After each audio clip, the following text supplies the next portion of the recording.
Hello बच्चों, नमस्कार। आज हम हिंदी शिक्षण में अपना नेक्स्ट टॉपिक आ गया आज पाठ योजना का। तो पाठ योजना के बारे में पढ़ेंगे। पाठ योजना क्या आज का अपना टॉपिक है। वैसे तो पाठ योजना के बारे में आप लोगों ने पिछली बार पढ़ लिया था, पाठ योजना बनानी भी आ गई थी आपको ना। तो पाठ योजना का क्या महत्व है हमारे पाठ्यक्रम में, या फिर एक शिक्षक या शिक्षार्थी क्रियाओं में पाठ योजना का क्या अपना महत्व है, क्या आवश्यकता है, पाठ योजना होती क्या है, इसका क्या अर्थ है, क्या इसकी परिभाषा है, इसके बारे में अध्ययन करेंगे। आप सभी जानते हो कि पाठ योजना जो है वो एक अध्यापक जो है कक्षा में शिक्षण कराने से पूर्व एक, ये मान लो कि एक रूपरेखा बनाता है या एक योजना बनाता है, एक योजना बनाता है या एक रूपरेखा बनाता है। वो कक्षा में जाने से पूर्व ये निर्धारित करता है कि मुझे कक्षा में बालकों से के जो शिक्षण उद्देश्य हैं उनकी किस तरह से पूर्ति करनी है, छात्रों के पूर्व ज्ञान का किस तरह से मुझे पता लगाना है, किस शिक्षण विधि प्रविधि का मुझे प्रयोग करना है, कौन कौन से कौशलों की पूर्ति इन पाठ योजना के माध्यम से मुझे करवानी है, कौन कौन से कौशल मुझे विकसित करवाने हैं, या किस सहायक सामग्री का प्रयोग मुझे करना है, या फिर कहे कि छात्रों के व्यवहार में जो अपेक्षित व्यवहारगत परिवर्तन है वो किस प्रकार से करना है। इन सब को लेकर जब वो एक योजना बनाता है तो वो योजना एक लिखित रूप में होता है। पाठ योजना का रूप जो है वो लिखित में होता है। तो इस प्रकार की जो योजना है उसको हम पाठ योजना कहते हैं। दैनिक पाठ योजना है, पाठ योजना कुछ भी कहते हैं, ठीक है। विभिन्न विद्वानों ने इन्होंने अपने अपने शब्दों में इसको परिभाषित किया है, लेकिन फिर भी हम सिर्फ इतना जानेंगे कि जो पाठ योजना है उसका अर्थ क्या है, उसकी आवश्यकता क्या है, उसका महत्व क्या है, और बाकी पाठ योजना के बारे में आप अच्छे से जान चुके हो क्योंकि आपको पाठ योजना पिछली साल आपने बना भी ली थी, ठीक है। तो सबसे पहली बात यह है कि हम पाठ योजना में ये देखेंगे कि अध्यापक जो है वो विद्यार्थियों के जो शिक्षण उद्देश्य हैं कक्षा में जाने से पूर्व कुछ बातों का ध्यान रखेगा। एक तो उसके शिक्षण उद्देश्य, इसका शाब्दिक अर्थ वो तो पिछली बार आपको करवा दिया था ना। तो एक तो वो देखेगा कि शिक्षण उद्देश्य क्या है, एक देखेगा कि छात्रों का पूर्व ज्ञान क्या है। कि कुछ बातें वो पाठ योजना बनाने से पहले ध्यान रखे, पूर्व ज्ञान क्या है।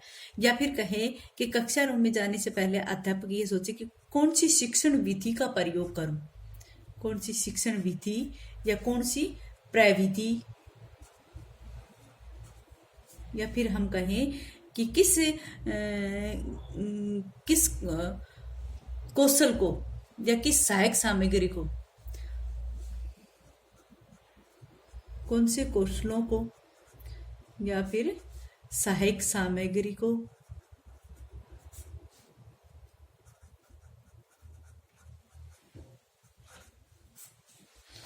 सहायक सामग्री को या फिर छात्रों के व्यवहार को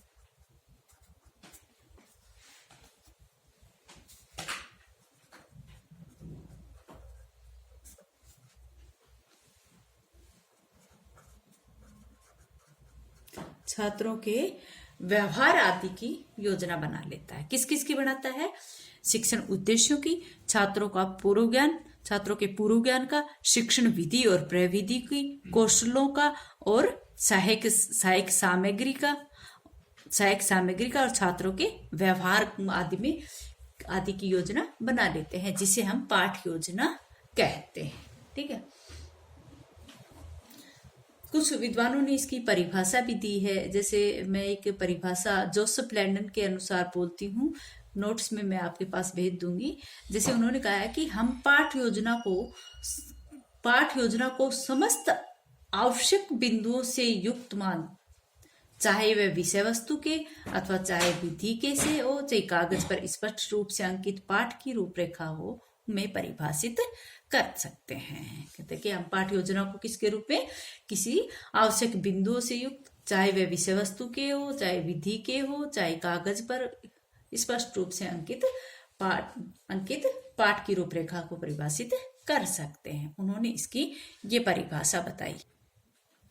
एक परिभाषा है बोसिंग के अनुसार, उन्होंने कहा है कि पाठ योजना उस विवरण का नाम है, पाठ योजना उस विवरण का नाम है जिसमें यह स्पष्ट किया जाता है कि पाठ से क्या उपलब्धियां प्राप्त करनी और उन्हें किन साधनों द्वारा कक्षा की क्रियाओं के फलस्वरूप प्राप्त किया जा सकता है। कैसे पाठ के मतलब कि पाठ योजना का ये उद्देश्य रहा है कि हमें किस पाठ से क्या उपलब्धि प्राप्त करनी है और उन्हें किन साधनों द्वारा कक्षा की क्रियाओं के फलस्वरूप प्राप्त किया जा सकता। तो वो सारी क्रियाएं भाई उसमें चाहे आदर्श वाचन हो, चाहे बोध प्रश्न हो, चाहे विकासात्मक क्वेश्चन हो, वो सारी क्रियाएं उसके अंतर्गत आती हैं।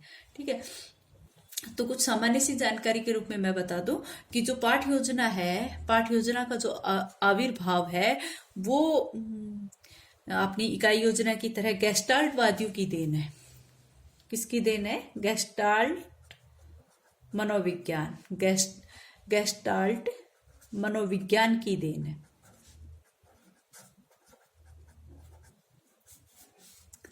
मनोविज्ञान की देन है। दैनिक पाठ योजना है वो भी गेस्टाल्ट मनोविज्ञान की देन है, जैसे इकाई योजना भी गेस्टाल्ट मनोविज्ञान की देन। और जो इकाई योजना थी वो थी मोरिसन की, और जो आपकी पाठ योजना है वो किसकी है? वो हार्वर्ड की।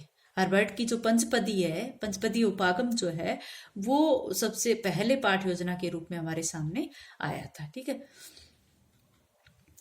जैसे गेस्टाल्ट मनोविज्ञान की देन है पाठ योजना। ठीक है, और पाठ योजना का जो पाठ योजना जो सर्वप्रथम जो है किसके द्वारा दी गई थी?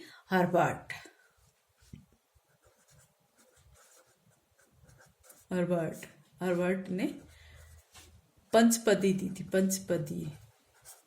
पंचपदीय उपागम दिया था, पंचपदीय उपागम दिया था।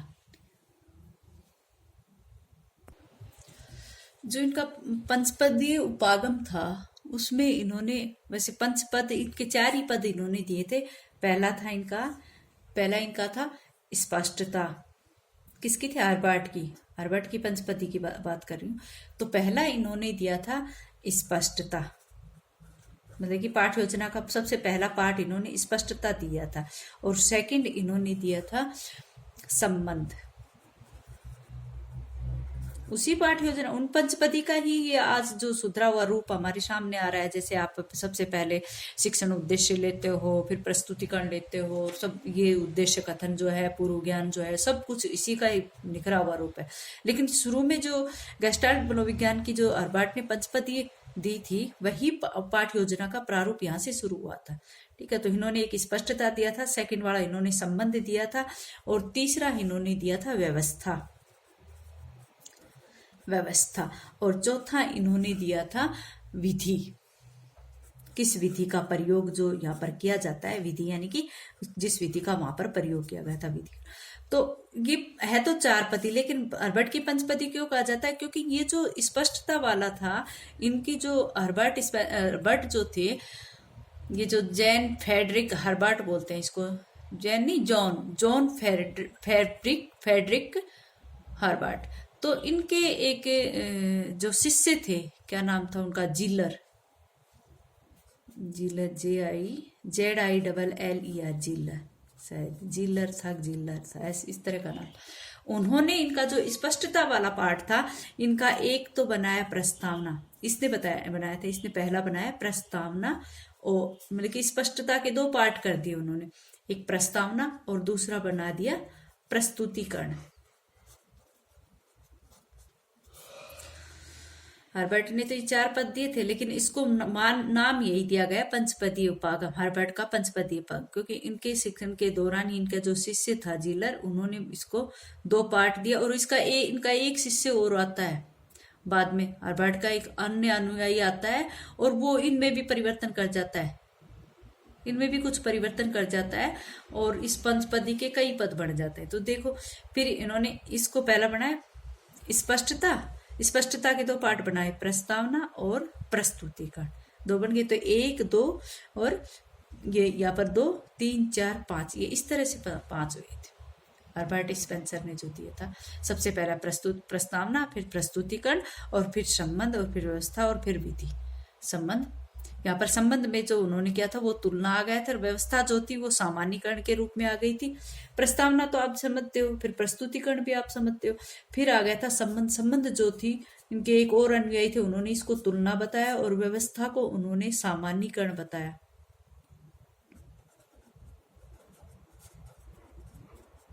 और जो विधि थी उनको इन्होंने प्रयोग के रूप में ली थी। ठीक है, तो इस तरह से इन्होंने। और वर्तमान में जो हरबाट की जो पंचपदी के थी वो इस तरह से होगी, जैसे सबसे पहला आपका प्रस्तावना, उद्देश्य कथन, प्रस्तुतिकरण, तुलना, सामान्यकरण और प्रयोग, इस तरह से कई पद यहाँ पर अपने सामने आ गए। अब आता है कि हमारी जो वर्तमान युग में जो पाठ योजना है, दैनिक पाठ योजना चल रही है, उसका सबसे महत्वपूर्ण पाठ जो तो है वो कौन सा है?